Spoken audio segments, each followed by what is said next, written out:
orang melihat dari luar itu kan BUMN besar banget.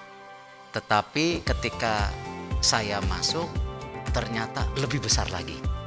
Kita harus mencari misalnya selain kita harus tadi merampingkan jumlah BUMN, toh yang memberikan dividen ke negara itu ya 10-12 perusahaan saja. Makanya sejak awal di kementerian dan juga tentunya di perusahaan BUMN saya men-challenge. Kita harus mentransformasi BUMN ini tidak hanya perusahaannya tetapi juga leadership-nya, people-nya. Karena tidak mungkin transformasi itu terjadi tanpa human capital-nya. Kementerian pun saya rubah. Pimpinan-pimpinannya seperti korporasi. Kita jangan perpanjang birokrasi, tapi kita harus melakukan transformasi secara bersama. Antara hubungan direksi dan komisaris itu sangat penting. Direksi itu adalah bagian daripada leadership yang langsung menyentuh perusahaan keseharian. Komisaris fungsinya adalah pengawasan untuk memastikan check and balance apakah target-target KPI-nya itu dilaksanakan. Keseimbangan kerjasama antara direksi komisaris dan antar direksi dan antara komisaris ini sangat penting. Ya, teamwork itu menjadi kunci. Ya kita juga nggak mau dikala negara membutuhkan kita hanya bagian yang bisa mengkritik atau menonton dari luar. Pemimpin itu harus hadir.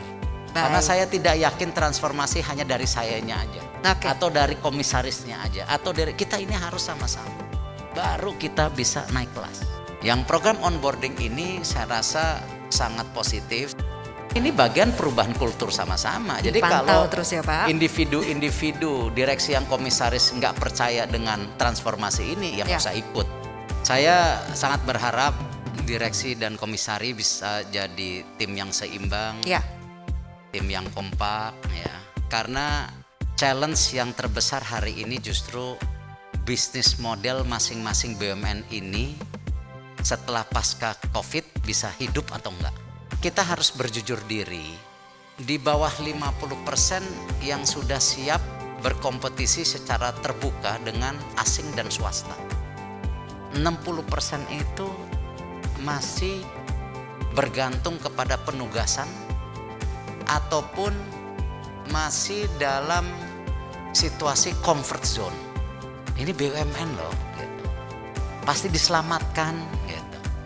Terus kalau ada apa-apa rugi juga nanti dikasih lagi sama negara, gitu. Nanti juga kalau ada apa-apa ditombokin, gitu. Nah ini akan berlangsung perubahan paradigma. Memposisikan BUMN ini harus kompetitif, memberikan dividen sebesar-besarnya kepada negara. Karena negara membutuhkan pemasukan baru di luar pajak untuk membangun program rakyat. Kalau ini rubuh BUMN, tidak ada tulang punggung lagi negara ini. Karena kita kan salah satu tulang punggung yang ada, gitu. Nah hal-hal ini makanya saya sangat serius mengawal BUMN ini.